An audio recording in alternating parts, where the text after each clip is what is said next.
un podcast de Cooperativa. Este es el podcast de El Primer Café, una presentación de cooperativapodcast.cl, otra forma de escuchar.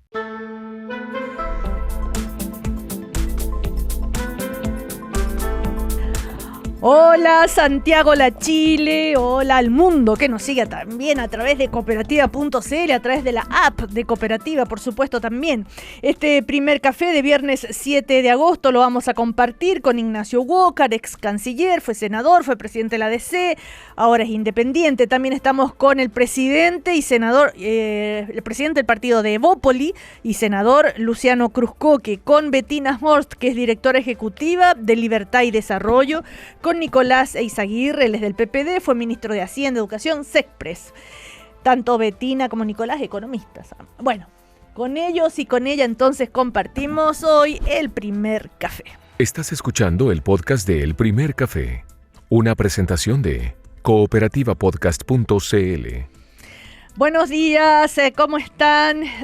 A ver, rápidamente el presidente Kast, ¿no es cierto? Él hizo su cadena nacional el día después de que se aprobó finalmente la mega reforma y anunció un extenso programa en materia de seguridad.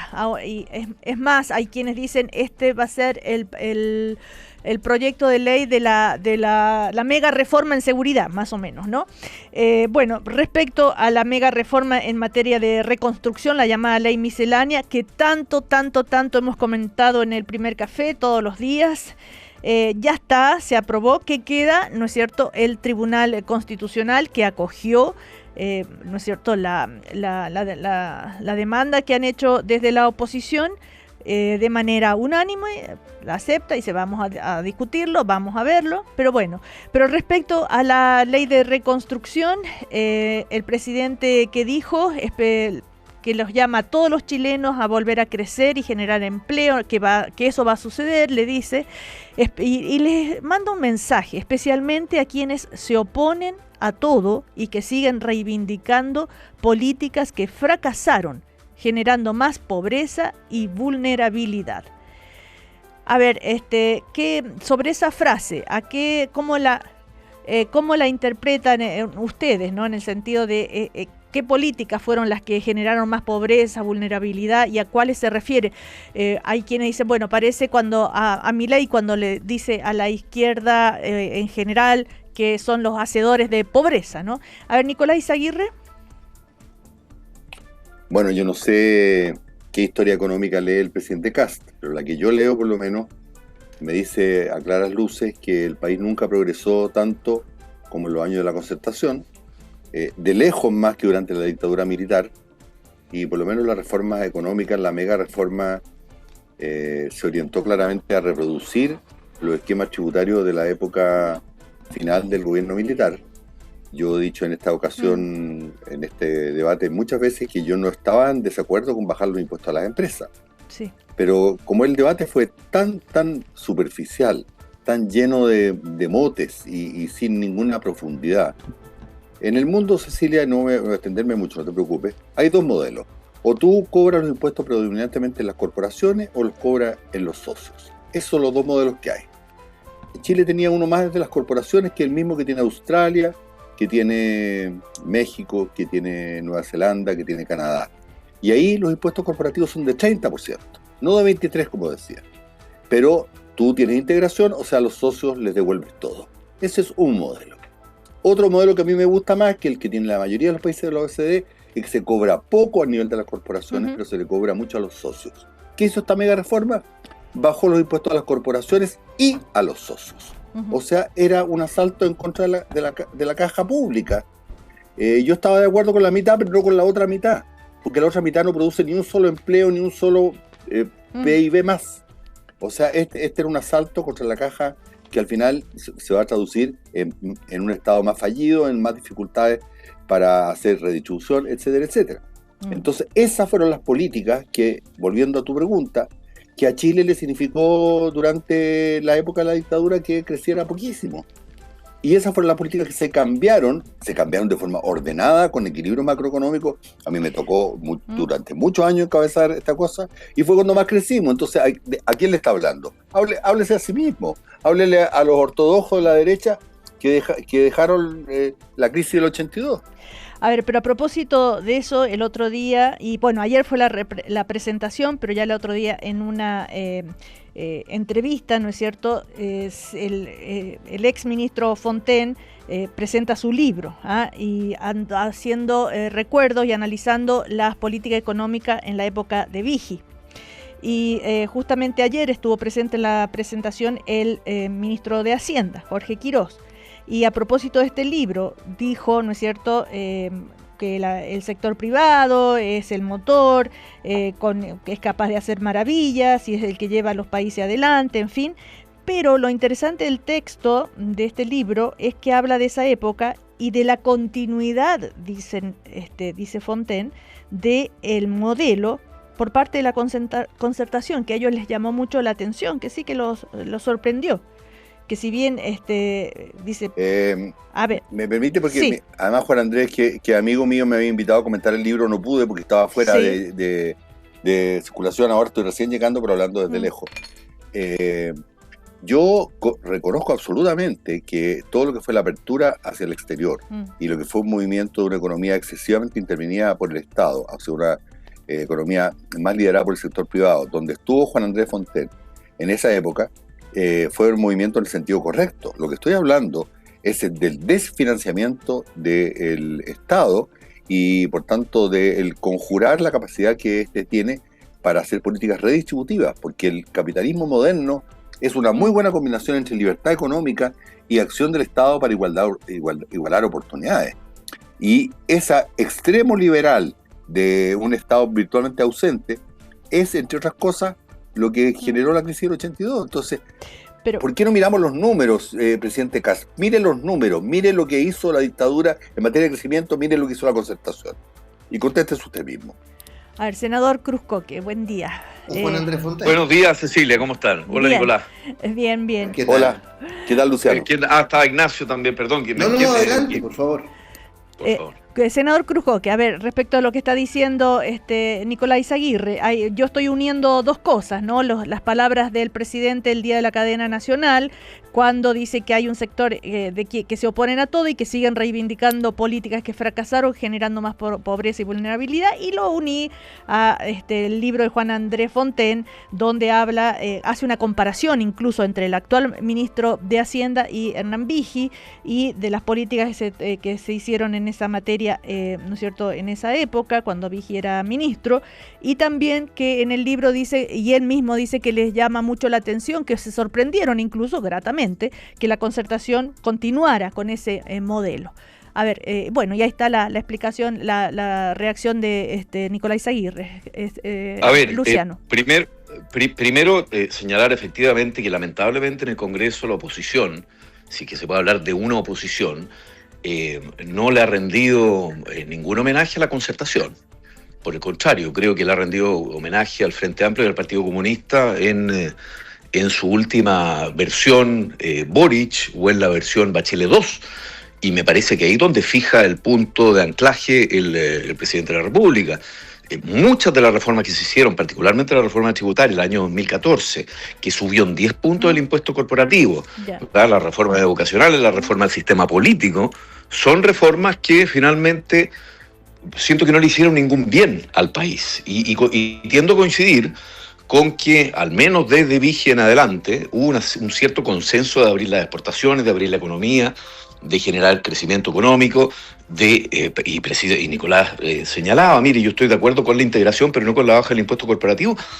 Yo creo que cuando Nicolás fue ministro de Hacienda, tenía tanto integración como... Al revés. Está de acuerdo con la baja del impuesto corporativo, pero no con la integración. Pero no, bueno, pero él tenía 17% de impuesto corporativo e integración total cuando fue ministro. Entonces, yo creo que se quiere volver de alguna forma a tener, y estamos yendo a un promedio, Cecilia, acá estamos yendo al 23%, que es un promedio de los países de la OCDE, y a los momentos en que a Chile le fue bien. Yo creo que particularmente con la reforma del 2014, en materia política, la reforma binominal, que no es mi sistema predilecto, pero es un sistema mayoritario que permitía que hubiese la generación de acuerdos y de grande mayoría política. En materia educacional, ¿verdad? Con el declive enorme que han tenido, entre otros, los colegios emblemáticos, y centrarse en la educación terciaria más que en la primaria. Y finalmente, en las reformas económicas particularmente, el país se chantó en buen chileno. Y creo que hay que tomar un camino distinto, ¿verdad? A mí, no toda la reforma completa es de mi total gusto, pero creo que va absolutamente en lo genérico, en el sentido correcto. Uh-huh. A ver, ¿me permite, Cecilia? Sí, por supuesto, Ignacio Walker.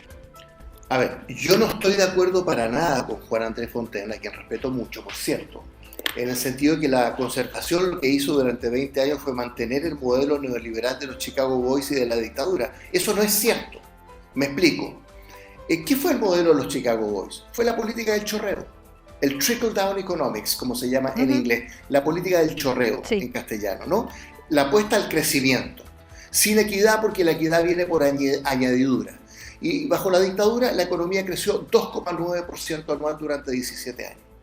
La concertación fue una estrategia, no un modelo, porque creíamos que veníamos de vuelta de los modelos ideológicos que tanto daño le hicieron a Chile, una estrategia de desarrollo de crecimiento con equidad. Un crecimiento con equidad que es distinto a dos cosas: al neoliberalismo, a los Chicago Boys con la política del chorreo, pero también al neopopulismo de derechas o de izquierdas. Nosotros fuimos los campeones de la lucha contra el populismo en América Latina. ¿Cómo creció la economía durante 20 años? Al 5% de promedio anual, comparado con el 2,9% de promedio anual del modelo de los Chicago Boys. ¿Por qué la UDI votó en contra de la reforma tributaria del presidente Elwin? ¿Por qué votó en contra de la reforma laboral del presidente Elwin? Por una razón muy sencilla, y yo lo respeto, porque son los guardianes de la ortodoxia neoliberal. Y se daban cuenta, y ahí están sus discursos, que estábamos cambiándonos de caballo en el sentido de que durante los 20 años de la concertación hubo un crecimiento con equidad, no una política del chorreo. Y por lo tanto yo discrepo de que los 20 años de la concertación lo que hicimos fue mantener el modelo. Ahora, por supuesto, dentro de la matriz de una economía de mercado, pues, apertura externa, liberalización del comercio, estabilidad macroeconómica, fuimos los campeones de eso, ¿no? Pero eso no es sinónimo de neoliberalismo. El neoliberalismo es una de las aproximaciones a una economía de mercado. Y termino con lo siguiente, Cecilia.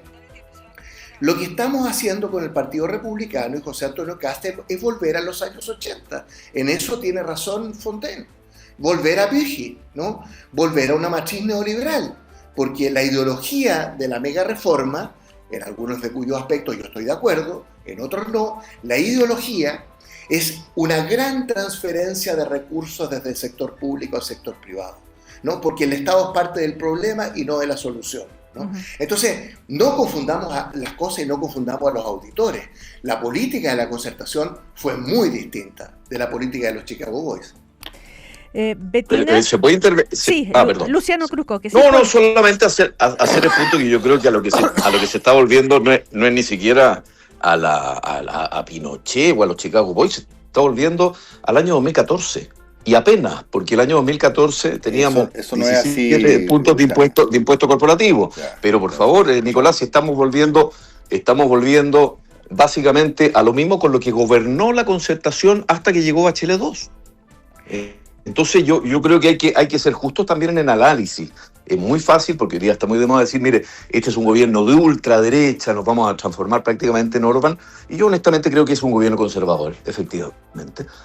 Pero está lejos de querer volver a Pinochet, perdón, solo porque quiero hacer un matiz para poner las cosas en un cierto orden. Bueno, lo dijo Juan Andrés Fontaine, ¿no? En su libro. Que me inscribo después de que hable Bettina, porque Bettina. Me pillaste en frío, y este es un tema que, imagínate, 7 años ministro de Hacienda durante esa época. ¿Podría decir algo? Por supuesto, Bettina. Oye, bueno, buenos días. Yo estoy perpleja, porque acá en este panel hemos conversado con datos duros, hemos conversado sin slogan, y la verdad que la discusión que yo he escuchado los últimos 15 minutos me tiene perpleja. Acá hay un país que se estancó económicamente, y eso, el efecto en la pobreza, en la clase media, es brutal. El no encontrar empleo, recuerden que no hemos recuperado las tasas de empleo que teníamos antes del estallido de violencia de 2019. Esto no es un problema de la pandemia, es un problema que el país ha pagado un costo alto por la violencia que se instaló, después por la pandemia y por malas reformas que se han sumado una tras otra y que han llevado al país al estancamiento. Y de eso se está haciendo cargo esta reforma, esta administración, este ministro de Hacienda. Es una apuesta, ¿no es cierto? Obviamente es algo distinto a lo que se ha hecho en gobiernos anteriores de la Concertación y del presidente Boric. Por eso yo hasta cierto punto entiendo por qué Nicolás Izaguirre, Ignacio Walker no les gusta esta reforma, ¿no es cierto? Pero se hace cargo de un tema que está pendiente por resolver. No es la única reforma, faltan más reformas. Y cuando Ignacio dice que el crecimiento durante el gobierno militar fue de cerca de un 2%, es cierto. 2,9. Perfecto, sí. Es cierto. Porque probablemente eso se debe al desastre económico heredado de la Unidad Popular, a las difíciles condiciones internacionales que se abordaron.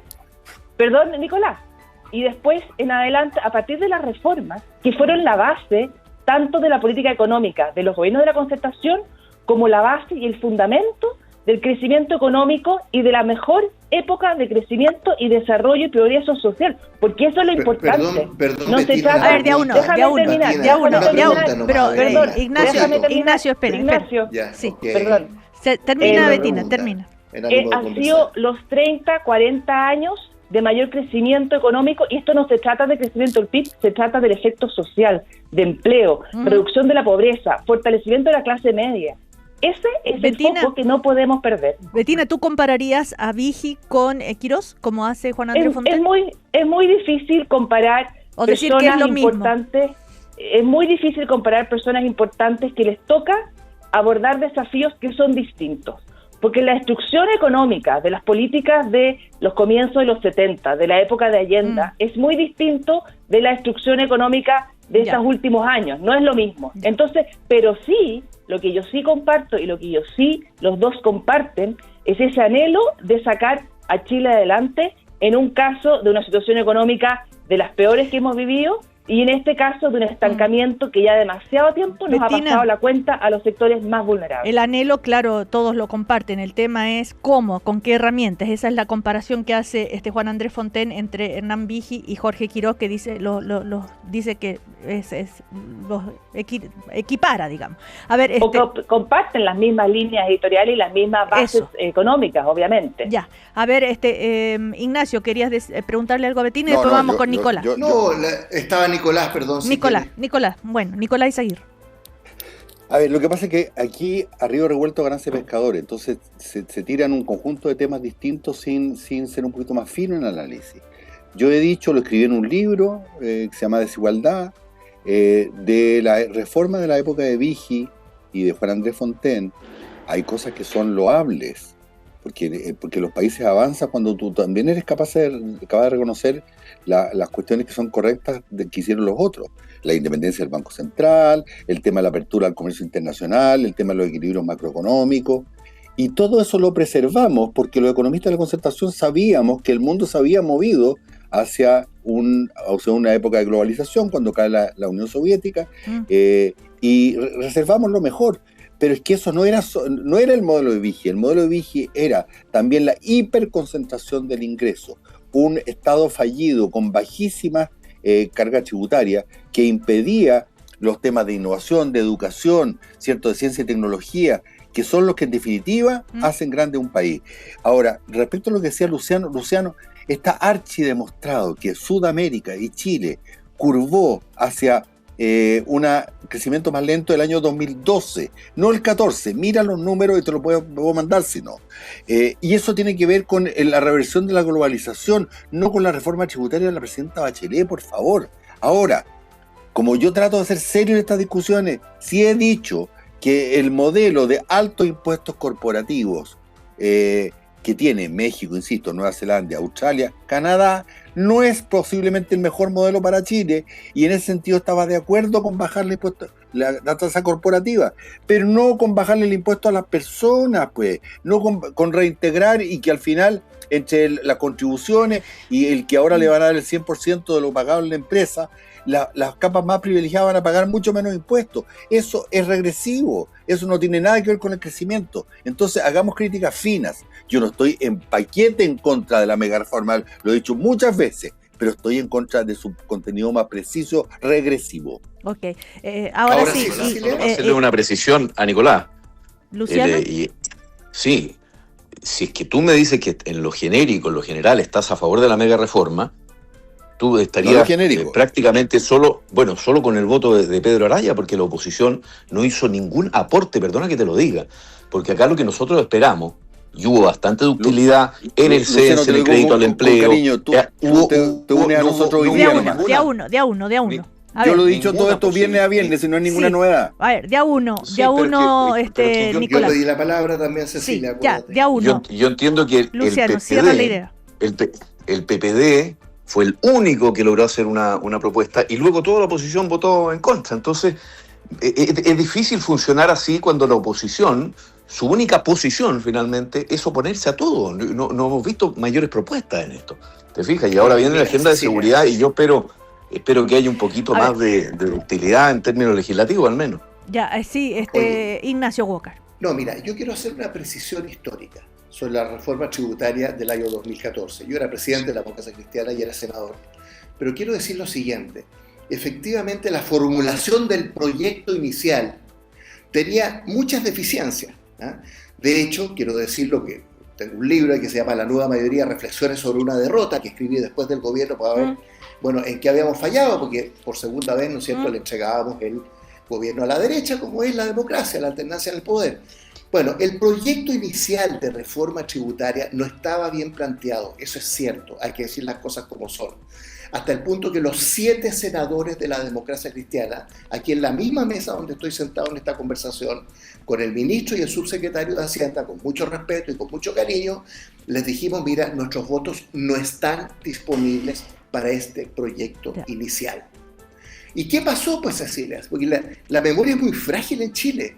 A la semana siguiente vino la reunión del ministro y el subsecretario de Hacienda con Juan Andrés Fontaine, el famoso tecito en la casa de Juan Andrés, donde Juan Andrés, que actuaba a nombre de Renovación Nacional, le dio el apoyo al proyecto. ¿A cambio de qué? De pasar a un sistema semi-integrado, que fue finalmente lo que se aprobó.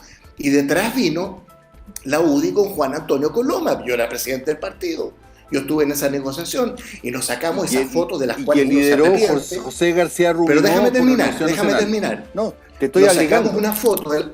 ¿Perdón? No, García Rubinó... Ya, perdón, me callo. Sí, no. Pero déjame terminar. Es que no, perdón, Nicolás, que no escuchaba muy bien. Y nos sacamos esa foto de la cual uno se arrepiente de todo, de todos los senadores, de la UDRN, la DC, la izquierda. Entonces, el proyecto que salió, aprobado en 2014, fue el sistema semi-integrado, no desintegrado como se pretendía inicialmente, porque en el tecito, en la casa de Juan Andrés Fontaine y las conversaciones con RN, ¿no es cierto?, que dio el apoyo a esa idea, se logró ese acuerdo. Entonces, qué frágil es la memoria. Ahora, yo soy autocrítico del proyecto de reforma tributaria que apoyamos al gobierno de Bachelet, tanto que después, cuando asumió Rodrigo Valdés, muy cercano a Nicolás Izaguirre, con el que nos avenimos muy bien, Nicolás se acordará, bueno, Rodrigo Valdés tuvo que presentar un proyecto de ley adecuatoria de 130 páginas al año siguiente de aprobado el proyecto. Entonces, yo no puedo dejar de ser autocrítico respecto del proyecto de reforma tributaria, porque compartiendo el objetivo, que era recaudar 3,2% del producto, que era muy ambicioso, porque veníamos creciendo a 5%. Se nos cortó la comunicación con Ignacio Walker. Sí, me tengo que ir a comerciales. Vamos a aprovechar de ir a comerciales, Betina. A la vuelta sí tenemos más tiempo para que se puedan explayar en las ideas. Estás escuchando el podcast de El Primer Café, una presentación de cooperativapodcast.cl. Seguimos en el primer café, estamos con Nicolás Izaguirre, Luciano Cruzcoque, Bettina Hort e Ignacio Walker. Bettina, tenías la palabra ya para ir cerrando, no sé si querías seguir analizando lo del pasado y después volver al presente. No, yo estoy en el presente, Cecilia, no te preocupes, pero sí me quiero hacer cargo de algo que se dijo en el panel respecto de que estas políticas de procrecimiento que se han empujado del gobierno y que han sido parte de la base del crecimiento en nuestro país, que se habla de la política del chorreo y se habla de una forma despectiva. Yo la verdad que a mí me parece que eso no corresponde, porque esa mal llamada política del chorreo y que se habla en forma despectiva de ella, como también distintos papers académicos de distintos sectores políticos reconocen, ha logrado en más del 90% derrotar la pobreza en el país. Entonces, a mí me parece que hay que hacerse cargo de repente de las diferencias que uno puede tener, ¿no es cierto? Pero también ser respetuoso, porque el desarrollo económico y el progreso económico social que ha tenido Chile en las últimas décadas se traduce en una mejor calidad de vida de las personas. Y a esa gente decirle, tú dejaste de ser pobre, hoy eres de la clase media, tienes una mejor condición, porque chorreó, me parece que no entender lo difícil que es salir adelante y cómo una economía que abre oportunidades permita precisamente a esos sectores más vulnerables salir adelante. Pero esa salida de la pobreza que tú hablas en los últimos 30 años fue con políticas del chorreo, porque la concertación dice nosotros no hicimos político del chorreo. No, Perdón, es que ¿puedo? precisamente, Cecilia, si en el fondo cuando se construyen las bases para que pueda avanzar la economía, se genera empleo, se generan oportunidades. Y eso dio pie a los mejores años de progreso y avance. Tenemos muchos desafíos todavía pendientes, una clase media bastante vulnerable, una pobreza que todavía está presente, dura, ¿no es cierto? Pero básicamente las reformas de ese entonces, uno puede tener diferentes matices, pero apuntaban en la dirección precisamente de sacar la gente de la pobreza y avanzar en mejores oportunidades de empleo, que estamos estancados desde el año 2018, estamos con una tasa de empleo más baja de ese entonces. Claro, Bettina, entonces si se entiende bien, la primera etapa, política del chorreo, fue la base para que la concertación después, a partir de eso, Cecilia, no se entendió bien. Es que no hables de... O sea, a mí me parece que es... que la verdad que es injusto hablar de política del chorreo para esa gente que precisamente esas políticas que apuntaban al crecimiento económico se tradujo en incorporación del sector privado, un sector público ordenado, reducir el déficit fiscal, privatización de empresas, Estado de Derecho. Pero Bettina, ¿cómo traduces tú al español? Perdón que te pregunte, aquí en ánimo de conversar. ¿Cómo traduces tú al español el trickle-down economics? Porque de eso estamos hablando. Es que, Ignacio, yo lo traduzco como chorreo, derrame, ¿sería más aceptable? ¿Derrame? No, Ignacio, tú lo planteas como que y les dieron las migajas. Y lo pasa que pero si el 40% de la población, Bettina, está abajo de la línea de la pobreza el año 90, 5 millones de chilenos y chilenas. Efectivamente. Ese fue el resultado social de la política del chorreo o del derrame o del trickle-down economics. Bueno, en inglés. No, Ignacio. Cecilia, ¿podría participar? Claro, Nicolás Izaguirre. Pero no ofendamos a la gente que salió adelante. A ver, pero no ideologicemos la discusión, Bettina. Aquí estamos, por lo menos yo, estoy seguro, Ignacio, Luciano y tú. ¿Y por qué no ideologizar si son ideologías las que hay detrás de cada proyecto de gobierno? Ahora me vas a decir que en 2 minutos en una cuña te diga por qué es malo ideología. Es que no puedo, pues Cecilia, no tengo esa capacidad de abstracción. No puedo. Bueno, déjame tratar de decir lo que estoy tratando de decir. Ya. No es lo mismo el modelo Trump que el modelo que hay en Irlanda o Holanda o Suecia. Y todos creen en el crecimiento, y todos creen en que el empleo es importante, y todos creen en el equilibrio macroeconómico. Pero hay diferencias. La diferencia está en que los modelos más a la Trump, y parece que lo de Chile, los impuestos no importa la acción del Estado para redistribuir oportunidades, sino que lo único que importa es el crecimiento, y por esa vía, como decía Ignacio, por el trickle down. Eso ha fallado en todas partes del mundo, como también el exceso de estatismo. Entonces, ¿de qué estamos hablando? La concertación lo que hizo fue mezclar una economía dinámica, abierta, privada, llena de estamina y de energía, con políticas redistributivas que permitían a la gente acceder a más oportunidades. De eso es lo que estamos hablando. Luciano Cruzcoque está ahí. Todavía no, está muteado parece. Bueno, eso en cuanto a lo que ha pasado, ¿no es cierto? Que finalmente, como decíamos, se aprobó Luciano está ahí, ¿cierto? No sé si quiere cerrar. Ahora sí. Sí, ahora sí. Esta conversación, este aspecto que estaban intercambiando opiniones. Es que no sé dónde nos quedamos, Cecilia, perdón. Bueno, ya, ok. Bueno, pasemos entonces a que se aprobó, como decíamos, la mega reforma, ¿verdad? Y solo queda el Tribunal Constitucional en algunos aspectos, ¿no es cierto? Como ya lo hemos dicho, que el TC declaró admisible estos requerimientos que tienen que ver, ¿verdad?, con la invariabilidad tributaria, las normas sobre compensaciones derivadas de resoluciones de calificación ambiental, las limitaciones para presentar recursos dentro del sistema de evaluación ambiental y la regulación de las medidas cautelares en esos procedimientos. Sobre el punto de la invariabilidad tributaria, Jorge Correa Sutil será el encargado el próximo jueves de defender esa impugnación. Jorge está en línea con nosotros. Jorge, ¿cómo estás? Buen día. Cecilia, mucho gusto de estar en tu programa. ¿Cómo estás? Gracias. Estamos acá, como ya sabes, ¿no es cierto?, con Ignacio Walker, Luciano Cruzcoque, Bettina Horst, Nicolás Izaguirre. A ver, más que brevemente, resumidamente, el hecho de que se haya, digamos, declarado admisible y por unanimidad. ¿Qué señal es esa? Cumplimiento de requisitos formales. Yo no diría que es una señal significativa de nada. Ya. Y en cuanto poniéndonos en el escenario que te vaya bien en el Tribunal Constitucional, ¿qué pasaría? Pasaría que se aprueba toda la reforma, se bajan los impuestos, se simplifican los trámites de medio ambiente, pero los impuestos que se fijen no resultan invariables a 10, 15 o 20 años, sino que pueden ser modificados por futuros mayorías en el Congreso, como han sido todos los impuestos siempre en Chile, salvo la excepción del royalty que podemos analizar.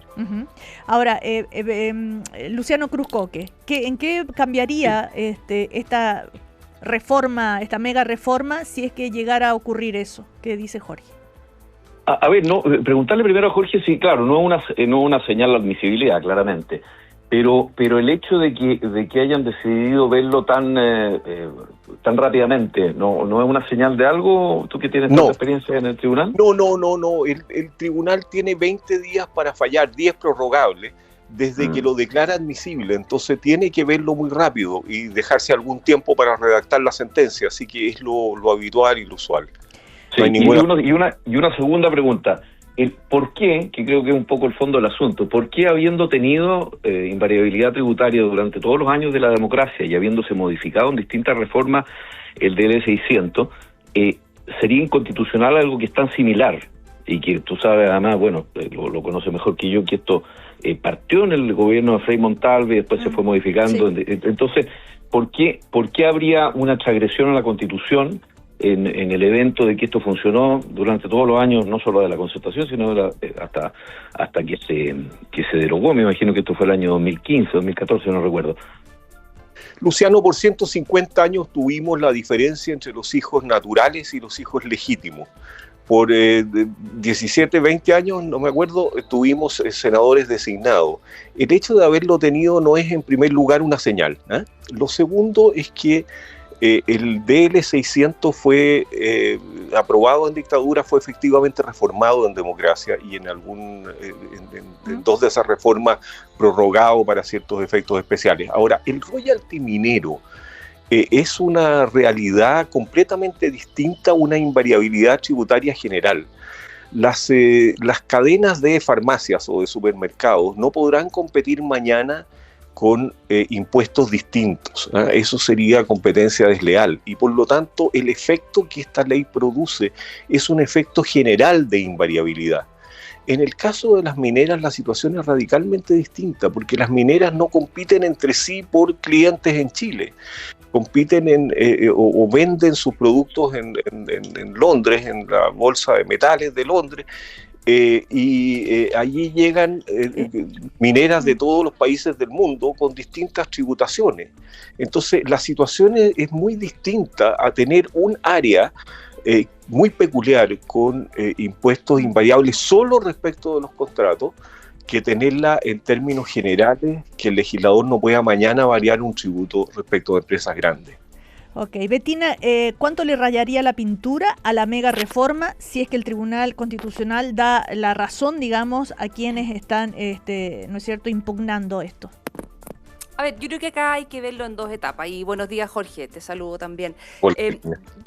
Yo tengo algunas dudas, lo planteado acá inicialmente por Jorge, porque está bien, a uno le puede gustar o no gustar la política pública, ¿no es cierto? Los efectos que puede tener en la economía, si es que alcance y va a dar certeza como se espera o no, pero es muy distinto cuando tú dices que no por haberlo tenido en el pasado significa que hay que mantenerlo a futuro. Es una política pública que se puede cambiar, ¿no es cierto? Pero acá estamos hablando de la Constitución, y cuando la misma Constitución admite invariabilidades en el pasado, bueno, es la misma Constitución que uno se imagina que admite variabilidades a futuro. Y acá lo que se ha planteado... Perdón, déjame terminar, porque también para que te hagas cargo del 100% de la crítica.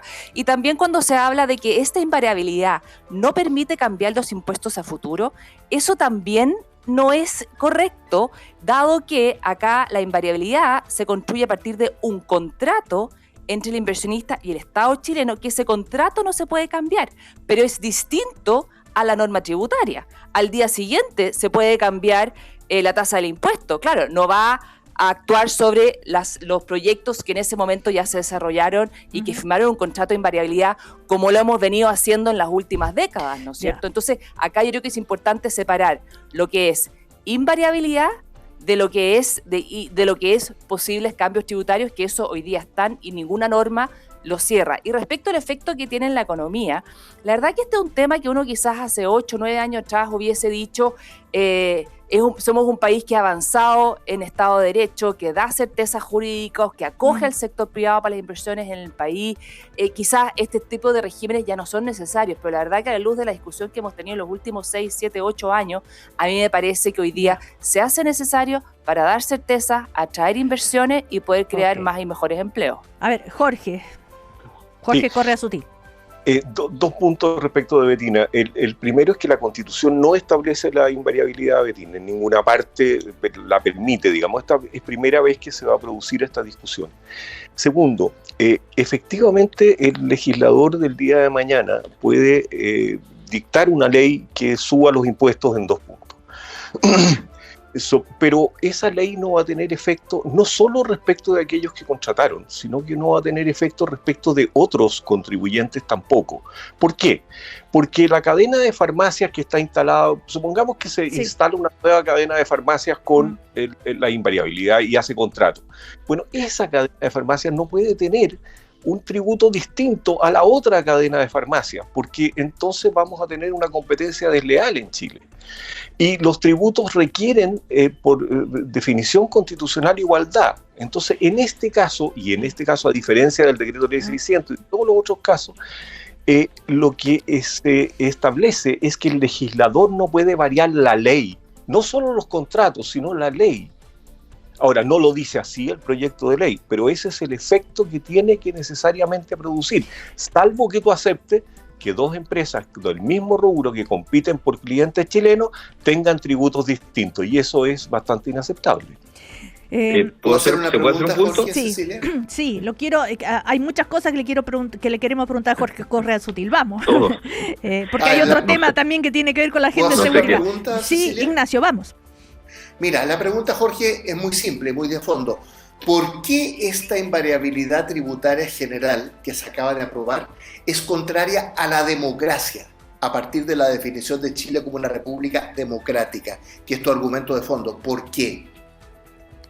Porque elegimos autoridades cada 4 años y tenemos derecho a echar a los que nos parecen malos. Y si las nuevas autoridades no pueden gobernar, porque no pueden tomar una decisión, porque las antiguas autoridades ya bueno, no hay alternancia en el poder, hay una pantomima de alternancia en el poder, pero es vacía si las nuevas autoridades no pueden hacerlo. Y esto puede ser yo creo que es importante que la gente que respalda esto lo piense. Esto puede ser el inicio de una tendencia. Una nueva mayoría distinta puede decir, mire, yo voy a contratar con los sindicatos para que haya negociación ramal, siempre que me firmen este contratito. Ya, y se establece la negociación ramal por 25 años en Chile. O se pacta con las universidades para que el arancel universitario, la gratuidad o no sé qué, tenga por 30 años. Bueno, cada mayoría obviamente va a querer poner la pica en Flandes y establecer y dejar las cosas atadas y bien atadas. Yo creo que lo que estamos defendiendo es que haya alternancia en el poder en Chile. Ok. ¿Cecilia? Sí, es que quiero pasar antes que se nos vaya Jorge Correa Sutil. Es un punto es que una cosa que ha Jorge. dicho. ¿Cómo? Bueno, yo solamente hacer un punto porque... Luciano Cruzcoque, sí. Sí, lo aprobado, Jorge, y viéndolo solo del lado más político, es, en términos de invariabilidad, es la propuesta del PPD. Entonces, de hecho, Luciano, cualquiera de las empresas que tenga ese beneficio, Ya. tiene finalmente, va de acuerdo a la inversión que tenga, y esto paga además un fee que lo agregó precisamente el PPD. Entonces, yo quiero saber cómo se hace cargo la oposición desde el punto de vista de que eso fue planteado por la propia oposición, se acogió y se aprobó y se votó a favor. Es que, Luciano, yo no soy la oposición, no puedo hablar. Yo estoy defendiendo un principio, un valor que me parece esencial, y me da lo mismo que esto lo haya aprobado moros o cristianos. Sí. Y si mañana me pide el Partido Republicano que defienda el mismo principio, lo voy a defender. A ver, cortito, Nicolás. Primero, no es la propuesta del PPD, tú lo dirás saber mejor que nadie, Luciano. Fueron 3 senadores que después votaron en contra, el PPD estuvo en contra. Gracias. 3 nomás, decís tú. Bueno, pero tú estás diciendo una cosa cierta. Pero Nicolás, tú sabes cómo es esto, son 4 senadores, okay. prácticamente 3 se llegó votaron a un acuerdo, sí. No, es que quería preguntar también Jorge, sobre... pero ¿puedo yo preguntar o no? Sí, por supuesto, Nicolás. Ya. Jorge, lo que dijiste recién respecto a la cadena de farmacias me preocupa, porque me preocupa en general cuán extensivo va a ser esto. Tú decías, ¿cierto?, que si una cadena de farmacia entra con invariabilidad, después otra va a poder decir no me pueden cambiar a mí porque va a ser competencia desleal.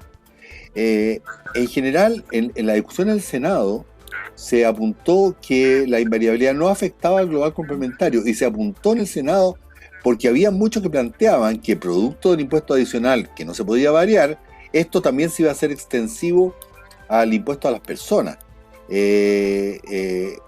Entonces yo lo que te pregunto es, ¿cuán peligroso es esto en el sentido de que más allá de proteger el impuesto a los flujos de los proyectos que firmaron el contrato, esto termine extendiéndose por la vía de los tribunales a invariabilidad en muchos otros dominios? Los economistas saben más que los abogados de eso, pero los abogados tributaristas van a intentar extender. Pero no, a ver, esta es una invariabilidad completa y total, pero solo para la inversión, el proyecto de que se trate, y no solo el impuesto de primera categoría, sino que incluso las instrucciones del Servicio de Impuestos Internos no se pueden variar. O sea, la persona queda congelada respecto de un régimen tributario. Pensemos que a 10 o 15 o 20 años podemos tener progresos muy significativos en materia de competencia tributaria, en materia de emergencias nacionales que requieran de repente subir un impuesto, aunque sea transitoriamente, que necesitemos cambiar las instrucciones del Servicio de Impuestos Internos para poder asegurarnos una cierta determinada transparencia, etcétera. Bueno, nada de eso se puede cambiar respecto de estas personas. Bueno, es que se nos va a ir... Es que un punto específico que planteó Jorge y que no se ha debatido bien, yo creo. Bueno. Ya, gracias. No, lo que dice Jorge cuando pone el ejemplo de la cadena de farmacias, ¿no es cierto? Y la competencia desleal de alguna forma, pero yo creo que también en el caso de las invariabilidades que conocemos en nuestro país los últimos 30 años, ¿no es cierto? En el caso del cobre que tú planteabas, pero también ese mismo efecto también se da en ese caso, porque una cosa es que el cobre se venda afuera, pero la contratación de mano de obra, de distintos insumos, eso se da en la economía local y ahí tú podrías tener ese mismo argumento. Sí, al fondo que yo voy es que uno puede tener diferencias si le gusta o no la política pública, pero tiene que aceptar que un régimen muy similar ha existido en nuestro país durante años, durante décadas, y por lo cual es consistente con la Constitución. Entonces, ese Pero es el tema de fondo. Bettina, no es así. Que algo haya existido no es consistente con la Constitución, pero más importante que eso, las compras que hacían las mineras chilenas, no se ha debatido nunca de la constitucionalidad, las compras que hagan las mineras chilenas, que es tu ejemplo, o las mineras que estén sujetas al royalty, o a la invariabilidad tributaria, no están con reglas invariables. No, pues, Jorge, pero cuando tú dices que van a haber inversiones, van a haber personas que vendan sus productos con normas invariables y otros sin normas invariables, Sí. y eso es lo que lo hace de alguna forma inconstitucional. Bueno, Sí. en el caso del cobre, si bien no venden su producto en Chile, pero sí contratan en el mercado global mano de obra, por lo cual también hay actores con distintos regímenes tributarios que actúan dentro de la economía, y Sí, eso pero no lo hace ser inconstitucional. no venden sus productos en Chile. Ya, No compiten Pero en por el economía, mercado. Jorge, no solo importa dónde se vende tu producto, sino que también dónde compras los insumos para producir ese producto. Por eso también tiene efecto en la cadena de producción y en los precios finales del costo que tú enfrentas como productor en ese producto, valga la redundancia. Ya. Pero bueno. Jorge Correa Sutil, quiero pasar a otro tema, a ver si alcanzamos. La reforma constitucional que propone José Antonio Kast en su agenda de seguridad, que dice van a hacer esta reforma, proponer esta reforma a la Constitución. Por primera vez el Estado va a decir en su propia Constitución que proteger a su gente no es una opción más, sino una obligación. Será un mandato que ningún gobierno de ningún color podrá desconocer. Ahora el tema, ¿dónde está? Es que en la actual Constitución, en el artículo 1, inciso 5, en la Constitución vigente, dice es deber del Estado resguardar la seguridad nacional, dar protección a la población y a la familia. Y hay abogados constitucionalistas que dicen, si ya está, ojo, que puede haber problemas después. Bueno, en fin, a ver si puedes dar tu opinión al respecto. Cecilia, sí, no sabemos qué va a decir la reforma constitucional, así que mal podemos opinar sobre ella, pero el anuncio fue muy sorprendente, porque efectivamente el presidente dice, por primera vez el Estado de Chile va a establecer en su propia Constitución que proteger a su gente es una obligación. Pues bien, el artículo 1 de la Constitución dice que es deber del Estado dar protección a la población. Es exactamente lo mismo. Entonces el presidente anuncia que por primera vez va a ocurrir lo que ya ocurre. Entonces ahí hay un error manifiesto en el discurso presidencial que deja como muchas dudas, que ¿por qué dice algo como eso? Ahora, otra cosa es que presente una reforma constitucional para establecer un nuevo estado de excepción o qué sé yo, de eso opinaremos cuando lo proponga, pero lo anunciado es completamente redundante. Entonces, si vamos a tener una discusión constitucional en el Congreso Nacional por meses, intensa y aguda, para decir lo mismo que estaba dicho, a mí me parece que sería bastante... A ver, Luciano Cruzcoque, ¿sabe algo más sobre esto? A ver, yo es que mira, yo he estado mucho en la Comisión de Constitución. Yo creo que le tengo más fe a la modificación legislativa que a la reforma constitucional. Las reformas constitucionales además suelen ser genéricas. Yo creo efectivamente que esto está contenido, tal vez, no sé si específicamente en lo que diga relación con grupos terroristas, pero creo que el derecho está salvaguardado ya en la Constitución. Pero sí, a la agenda de seguridad en general le tengo mucha fe. Claro. Creo que además recupera, ojo, que es algo bien importante, recupera las 32 medidas del acuerdo Coloma-Tobá, y las proyecta y agrega algunas más. A mí si tú me preguntas en particular con la modificación constitucional, no sé si es del todo necesaria. Ok, ahora claro, es establecer que la protección de la seguridad de las personas constituye un deber del Estado. Daniel Johnson de Paz Ciudadana dice, cuidado, porque puede tener consecuencias penales en contra del Estado. ¿Es así, Jorge Correa Sutil? No sé, depende de cómo se redacte la reforma, habría que verla y conversar allí, pero yo no puedo estar más de acuerdo con Luciano, y yo bajaría todavía, Luciano, un peldaño más. Yo diría que la gestión, más que las leyes, son lo que más puede hacer cambio. Es cierto que hay algunas trabas legislativas todavía por superar, pero si a mí me preguntan, yo dedicaría el tiempo del ministro de Seguridad a gestionar mucho más que a ir al Congreso a legislar.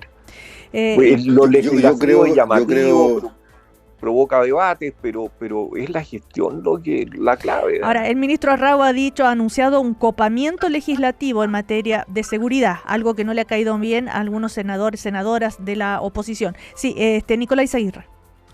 No, mira, en general yo creo que este gobierno peca, a diferencia, como se decía antes, con el gobierno de Sebastián Piñera, que era mucho más práctico, de una suerte de grandiosidad ideológica, como en este caso la reforma constitucional para proteger la seguridad de las personas cuando, como muy bien nos dice Jorge, ya está en la Constitución.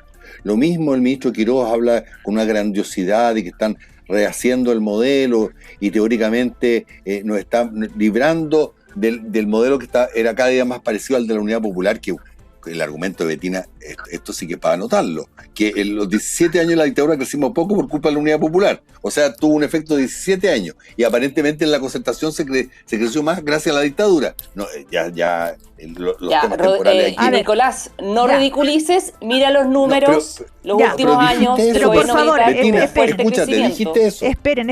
Ignacio Walker, ¿algo más que decir sobre esta reforma constitucional que propone en materia de seguridad el gobierno? Y ya que yo estoy de acuerdo con lo que dice Jorge y lo que dice Luciano, en el sentido que el énfasis debiera estar más en la ley, en los reglamentos, en la gestión. Se hicieron muchas reformas legales en el gobierno del presidente Boric con Carolina Toá, un número impresionante, cosas que aprobó el Parlamento, muy interesante. Entonces yo creo efectivamente que esto es más de gestión. Mira, termino con lo siguiente. Este es un gobierno en 3 actos. Acto primero, 60 días cambio de gabinete, ¿no es cierto? Seguridad, vocería. Acto segundo, aprobación de la mega reforma, que es un triunfo político para el gobierno del presidente Kast y un triunfo político para el ministro de Hacienda. Y acto número 3, viene la gran agenda de seguridad, que son temas obviamente que interesan al país, y ojalá que lo que no fue posible en materia de mega reforma sea posible en materia de seguridad, en el sentido de acuerdos entre gobierno y oposición para hacer frente a este realmente flagelo que está viviendo la población. Ahora, cuando el ministro Arrau anuncia copamiento legislativo en materia de seguridad, es donde ya voces de senadores de oposición dicen, si es así el discurso, eso significa que van a arrasar, que no va a haber diálogo, como esto de copamiento legislativo, que es una expresión que ya da cuenta del tono que va a tener la discusión de los proyectos. ¿Cecilia? Y a Ignacio le hacía esa reflexión. Ignacio. Sí, creo que la Betina estaba pidiendo la palabra. No, sí, es que yo te preguntaba por hablar de copamiento legislativo. Tú que fuiste senador, si tiene algún significado en el tono, en cómo se van a discutir estas leyes de seguridad. Bueno, yo no sé qué querrá decir con el copamiento legislativo, Luciano sabe que está la agenda legislativa, pero evidentemente que hay una dimensión legislativa en toda esta discusión. Lo que yo digo es que si el tema de la seguridad es lo que, claro, explica este gobierno, el 58% que sacó, al menos inicialmente, bueno, que haya una disposición entre los parlamentarios de gobierno y oposición, ¿no es cierto?, con el ministro, para realmente sacar una agenda robusta. A mí me parece que ese es un sentido de responsabilidad. Jorge Correa Sutil, que también tiene experiencia en materia de seguridad, ¿cómo se imagina que va a ser esta discusión? Y te despedimos después de esto, Jorge, te liberamos. Mi temor, Cecilia, es que sea muy inútil. Yo creo que hay que gestionar, hay que intervenir los barrios, dejar de anunciar que se van a intervenir los barrios y intervenirlos, y hacer una intervención real, donde saquemos a los niños que están metiendo al narcotráfico, sacarlos de las bandas criminales. Yo creo que eso es lo que hay que hacer, mucho más que tener un aprobamiento legislativo y seguir discutiendo leyes que me temo, no van a hacer una gran diferencia porque terminan con poca aplicación, pues. Jorge Correa Sutil, muchísimas gracias por... Grandiosidad ideológica, lo mismo que en economía. Jorge Correa Sutil, gracias por haber aceptado nuestro llamado. Hasta cualquier otro momento, Jorge. Chao. Cecilia, a ti y a los panelistas, adiós. Chao. Betina, a la vuelta. Así puedes desarrollar... Nuevamente sí, me tiras para la vuelta. Pero ya, así para que tengas más tiempo. ¿Ah? Muy bien.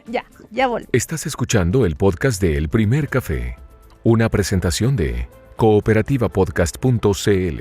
Estamos con Ignacio Walker, Luciano Cruzcoque, Betina Horst, Nicolás Aguirre. Antes de irnos a comerciales, Betina Horst quería comentar algo, no sé si era desde el punto de vista de la economía o de la seguridad, porque estábamos con los dos temas, ¿no es cierto?, en el bloque anterior.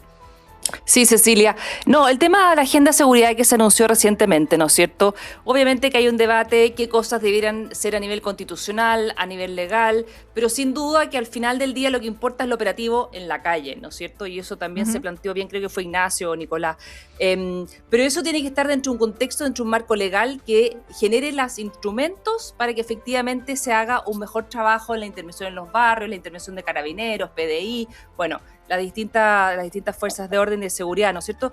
Pero a mí me parece que hoy día cuando se levanta la alerta de que para qué el ministro va al Congreso y pierde tiempo y desvía atención respecto de hacer operativos ¿Quién dijo eso? tácticos, a mí me parece que uno tiene que avanzar en los dos frentes. Es cierto que se avanzaron en importantes leyes durante el gobierno pasado contra buena parte del Frente Amplio y contra el mismo Partido Comunista. Recordemos que esa agenda de seguridad que sacó el presidente Boric fue apoyada por los sectores en ese momento oposición, hoy día oficialismo, y buena parte del socialismo democrático, por lo cual también va a ser interesante ver cómo se va a dar la discusión hoy día en el Congreso. Nosotros hoy día se ve desde afuera que parte del sector del Partido Comunista, por ejemplo, ha tenido una defensa muy férrea de la agenda que han empujado hace mucho tiempo. Hemos visto cómo se ha levantado consignas de agitación, ¿no es cierto?, de marchas entre la CUT, los secundarios, universitarios. Entonces,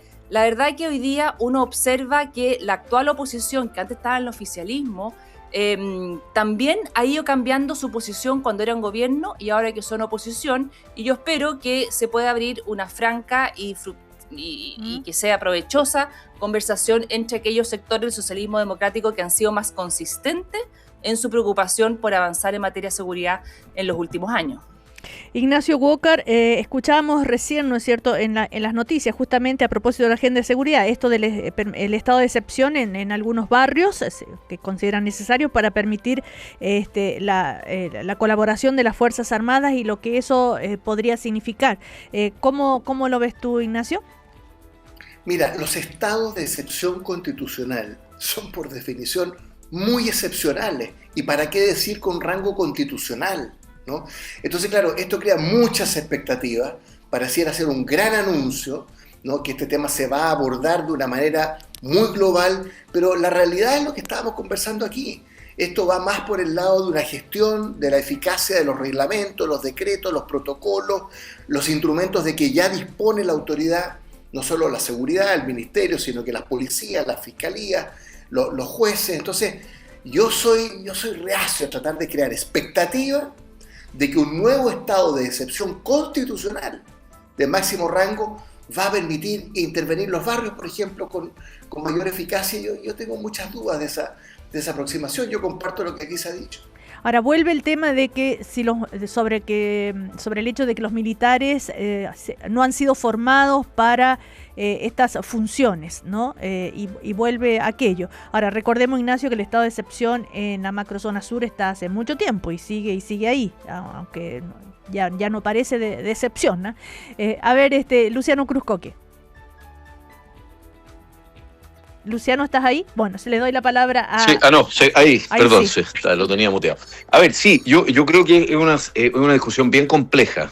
Precisamente nosotros hemos tenido estados de excepción por no sé, ya 3 años prácticamente en la Araucanía, y en un gobierno que era absolutamente antimilitar, que el gobierno Boric, y en el norte. Entonces, de excepcionales yo creo que va quedando bien poco. Y parte de los problemas que hemos tenido, por ejemplo, con el proyecto que ha estado en defensa, que es para la infraestructura crítica, es precisamente definir qué es infraestructura crítica, listarla y saber qué atribuciones sí tienen los militares respecto de las policías, y cómo se funciona la relación entre la ciudadanía, las policías y los militares en esta infraestructura crítica, que puede ser de distinta índole, ¿verdad? Entonces, eso es lo que ha retrasado final, porque también hay una resistencia en el mundo militar de decir, mire, sí, pero ¿hasta dónde? ¿Verdad? Es muy difícil definirlo. Entonces, ahí yo creo que hay que ser tremendamente cuidadoso en cómo se legisla. Todo el mundo está conteste de que la presencia militar acotada por el estado de excepción en la Araucanía y en el norte ha servido, ha bajado evidentemente los niveles de atentados, etcétera, ha mejorado la seguridad, pero está muy acotada, ¿verdad? Entonces, yo tengo temor de que nos termine pasando lo mismo que nos ha pasado con el proyecto de ley de infraestructura crítica, que terminemos demorándonos más precisamente por buscar acotar de buena manera esto, que no es de fácil resolución, es de muy difícil resolución. Y por eso que incluso alcaldes de derecha han dicho, mire, yo tengo también ciertos resguardos con la intervención de militares en funciones que son de carácter policial, pues son funciones distintas. Claro. Y recordemos, perdón Luciano, Ignacio. que sigue en comisión mixta, estaba leyendo aquí los proyectos sobre uso de la fuerza, las reglas de uso de la fuerza y de infraestructura crítica. Sí.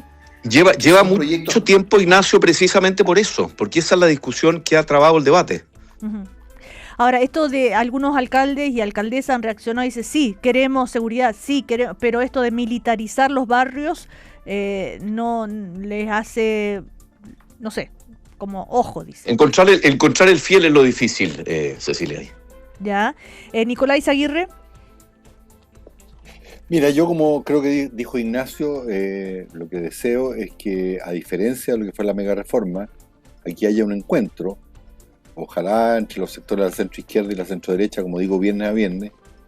Desgraciadamente, cuando tú partes con grandiosidad ideológica como este tema de reforma constitucional, es un mal precedente porque comienzan a ideologizarse las discusiones. Tú me preguntabas recién a qué sentido, por qué era mal la ideología.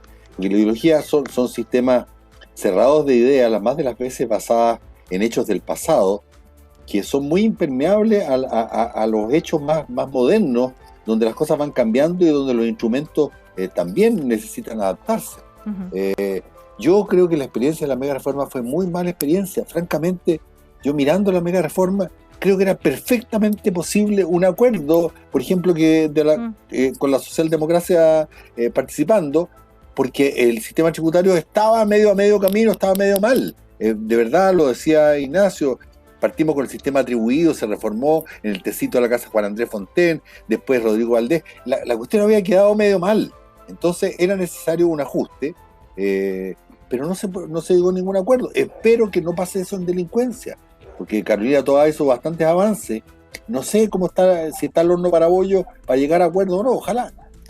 ¿Cecilia? Sí, Betina. Sí, dos comentarios. Uno, claro, yo creo que fue difícil la negociación en la reforma de reconstrucción, precisamente porque dentro de la oposición finalmente se impuso una sola mirada. Yo espero que en la discusión de seguridad se vean los matices dentro de las distintas oposiciones y a partir de eso poder dialogar. Y respecto al tema de militares en ciertos barrios, hay una discusión que siempre surge, es que los militares no están preparados y por eso no podemos avanzar. Hay que ponerse de acuerdo. Lo dijo el propio queremos, presidente Castro, ¿no es cierto? Sí, hace como un mes. Yo estoy de acuerdo, Cecilia. El punto es que llevamos años, el gobierno anterior, diciendo no, porque no están preparados. Pero pongámonos de acuerdo si queremos o que no queremos que intervengan en el orden público y a partir de eso se les da la preparación. Pero siempre la discusión es que no están preparados. Bueno, definamos si queremos o no. Y acá yo veo un tema también un poco más amplio, porque algunos alcaldes, por ejemplo, del mismo Frente Amplio, han salido en otras oportunidades pidiendo que estén los militares en sus barrios. Entonces, no conocemos el texto de lo que se está planteando como estado de excepción específico en este caso, ni los detalles, ni los bordes, ¿no es cierto? Pero más allá que eso, yo creo que tenemos que tomar la decisión si queremos o no los militares participar en el orden público y a partir de eso prepararlos para ello. Porque lo peor que nos puede suceder es que a la rápida se incorpore el orden público y bueno, finalmente no cuenten con la preparación, pero es una discusión como circular y que no salimos de ahí y yo espero que esta discusión en estos meses se pueda zanjar y avanzar en la línea, en la dirección en la que se acuerde. Luciano Cruzcoque, ¿estás de acuerdo con Betina? A ver, mira, yo creo que evidentemente hoy día participan en el norte y en la Araucanía. Llevamos meses con esta excepción, que no es ninguna excepción a estas alturas del partido. Yo creo, esto lo pidió Bodanovich en su momento, los militares, porque estaba desbordado con el asunto. Yo creo que se ha ido mejorando y yo creo que hay posibilidades de ir haciendo mejoras en terreno, mejorar alguna legislación. Creo que hay mucho temor también respecto de lo que ha sucedido y lo que sucedió incluso en el estallido social, no solamente con las policías, sino también con algunos miembros de las Fuerzas Armadas respecto de la exposición. O sea, si aquí no están claras las reglas de uso de la fuerza y la infraestructura crítica y cómo se van a proteger y dónde están los límites, yo creo que se va a terminar trabando el debate. Entonces, sería cuidadoso en ver hasta dónde, ¿verdad? Eso yo creo que es totalmente discutible. Ahora, creo que cumplen funciones distintas, en mi opinión. Entonces, yo creo que hay que preparar de mejor manera a las policías y que las Fuerzas Armadas ojalá presten un apoyo, pero que no tengan funciones similares. O sea, no, es que Betina dice, terminemos con la discusión circular y formemos a los militares para que puedan hacer esto. No, yo dije, Cecilia, perdón, para precisar, yo dije, pongámonos de acuerdo si queremos o que no queremos que intervengan. Claro. Y en función de eso se preparan o no se preparan, pero como que estamos en el círculo de nunca tomar la definición, por lo cual nunca hay preparación, por lo cual nunca se puede hacer. Uh-huh. En todo caso... Y no sale ergo no salen las leyes tampoco. Ya. Claro, pero en todo caso la experiencia comparada, siempre hay que mirar en la política pública la experiencia comparada. La experiencia comparada en materia de militarización, de temas de seguridad, de orden público, han sido un desastre. Porque las Fuerzas Armadas cumplen un rol específico que es la seguridad externa, la integridad del territorio, por supuesto con situaciones excepcionales como las que estábamos viendo. Entonces hay que fortalecer a las policías, los sistemas de inteligencia, el Ministerio Público, más que las Fuerzas Armadas involucradas en temas de orden público, de seguridad interna. No es esa su misión. La experiencia comparada es un desastre, Ignacio, en esa materia. Pero si tomamos en cuenta, por ejemplo, la experiencia en El Salvador con Nayib Bukele, ha usado las Fuerzas Armadas, han adquirido protagonismo ahí para lograr... Pero mira qué buen ejemplo. Por eso. ¿Quién es Nayib Bukele? Pero que es uno de los ejemplos que se toman en Chile para dar cuenta de que se podría imitar en esos sistemas. No, si eso puede ser muy popular, pero Nayib Bukele es un ejemplo de lo que en la ciencia política se llama un autoritarismo electivo, como fue Víctor Orbán en Hungría, denunciado por el Parlamento Europeo durante 15 años. Nayib Bukele fue elegido democráticamente, igual que Víctor Orbán, y es una experiencia de autoritarismo electivo. Eso no es una democracia en forma. Igual que Chávez. Como la conocemos. Entonces, yo sé que puede ser muy popular, es muy popular, las encuestas así lo indican. ¿Queremos ir en esa dirección? ¿De restringir y suprimir las libertades y derechos fundamentales en una nueva forma de autoritarismo? De personas que son elegidas democráticamente y que terminan gobernando autoritariamente y de por vida con reelección indefinida. ¿Eso es lo que queremos para Chile? Ojalá que no. Bueno. Además siempre hay que tener mucho cuidado con extrapolar experiencias comparadas, porque tienes que saber si los otros factores son los mismos o no. Y Salvador, por Dios, que es distinto a Chile, pues. Es lo mismo que la otra vez sacaron un ejemplo que de Paraguay el presidente ha bajado los impuestos y había crecido. Primero que era falso, porque no ha bajado los impuestos. Pero Paraguay es súper distinto a Chile. Están en otra etapa de desarrollo, etcétera. Entonces, usar el ejemplo de Bukele para Chile me parece contraindicado, científico.